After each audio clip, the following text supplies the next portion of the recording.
In today's video, I want to show you the double CRAW technique, double cubic right angle weave.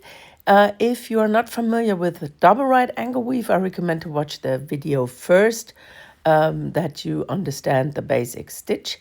Here is the 3D version of the stitch. We start with a double right angle weave unit and string the 4 core beads first, make a ring, pass back through the beads so the thread doesn't slip through.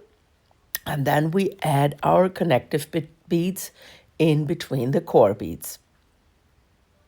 As usual, also here in double cubic right angle weave, the connective beads are shared between adjacent units. The core beads are always just part of every single double right angle weave unit.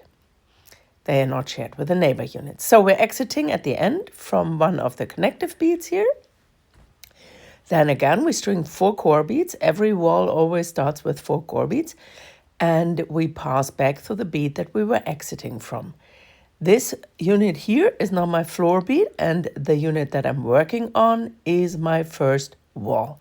I'm weaving into the first core bead, string 1 connective bead, add another connective bead in the second position and another connective bead in the third position, and then I pass back to the bead of the floor where I was exiting from.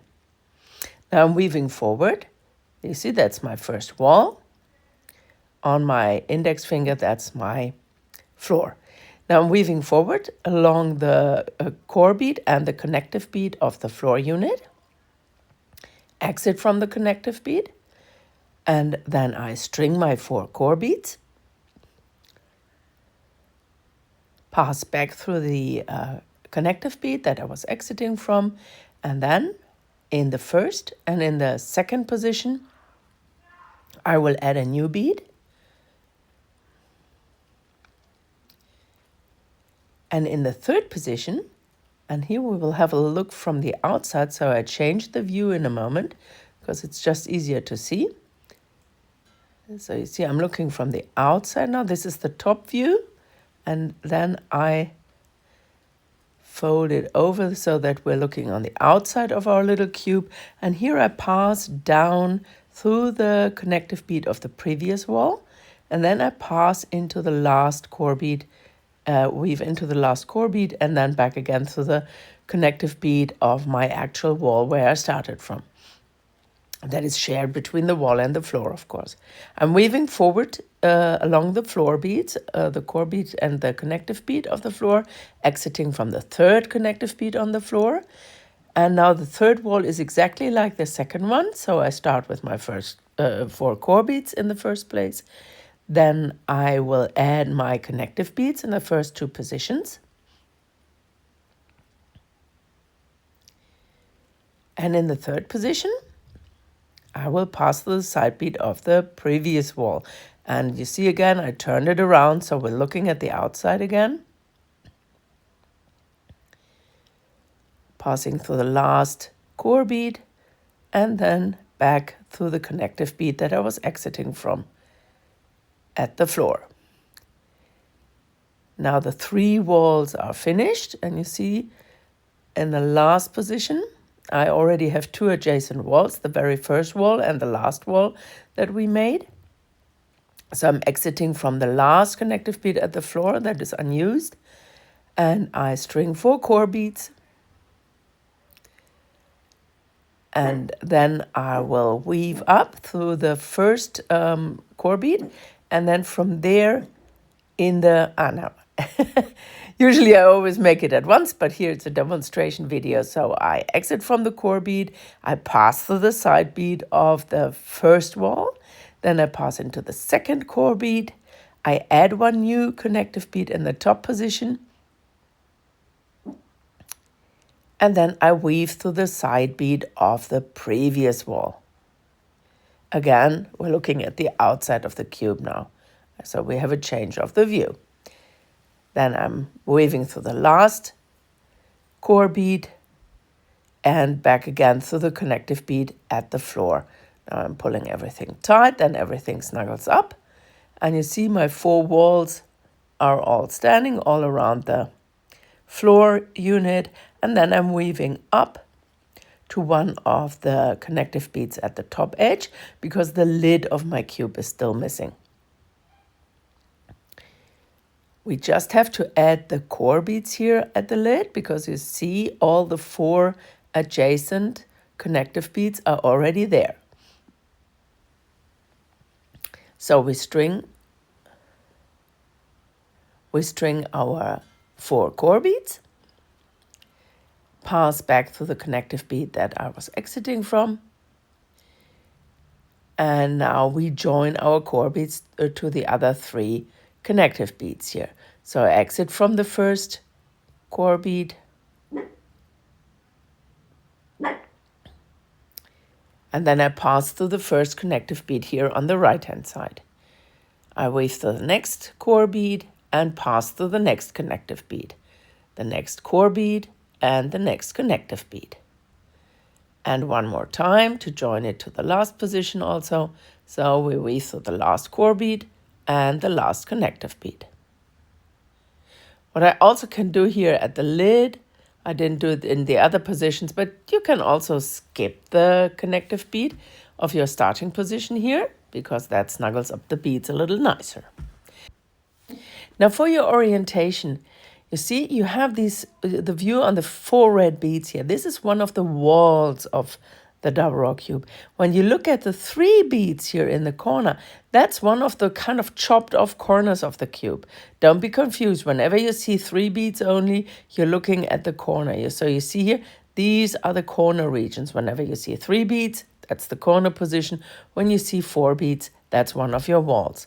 That makes this cube a very perfect thing as a starting point for all kinds of embellishments because you have so many facets where you can start from. Now, let's make another cube on top of the first one. This is something that I rarely do now in my designs because double raw cubes are really very, very firm.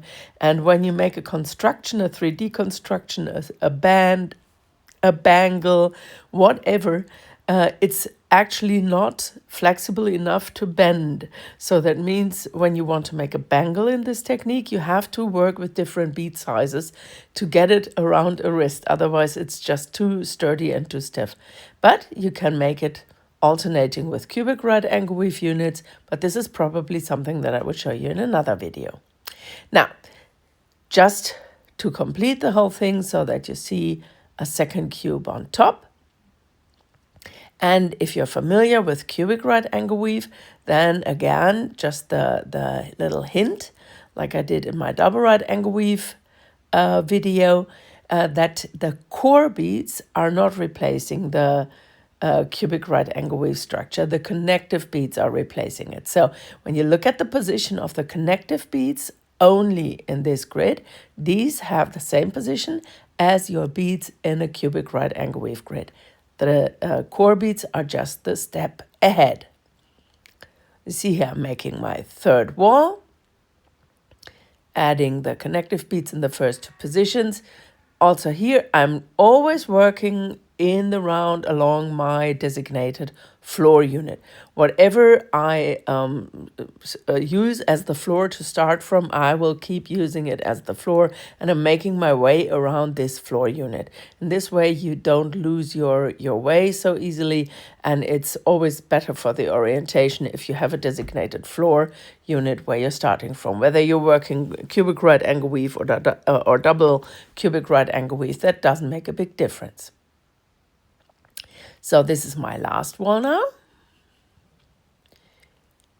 And here again, we will join it to the first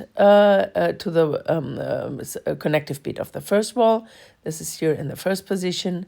In the second position, we will add the connective bead in the top position. In the third position, we join it to the connective bead of the previous wall.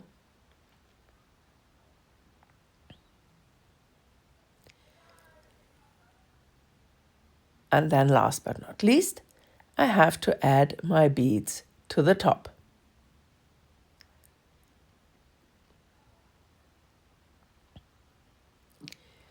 And while you can see here how I'm adding the beads to the lid to complete this last unit. One fun fact, when I started working with a double right angle weave, I actually started working with double CRAW. So I was just playing with my beads, and I tried to invent a bigger version of a cubic right angle weave unit. And then I started working with these double CRAW units. And after working with them, I discovered the double right angle weave stitch for myself. And now that was or is still one of my favorite stitches to work with. Here you see the two cubes next to each other. I made a third one to just show you. It's really not flexible. It's not bending. This is just getting a little bit loose here on my end because I didn't weave in my thread ends. But it's really a very firm piece. And you see here to compare it with a cubic right angle weave strip. This is something that you can bend, and this is something that you can barely bend. Okay, I hope you liked this video. See you next time. Bye-bye.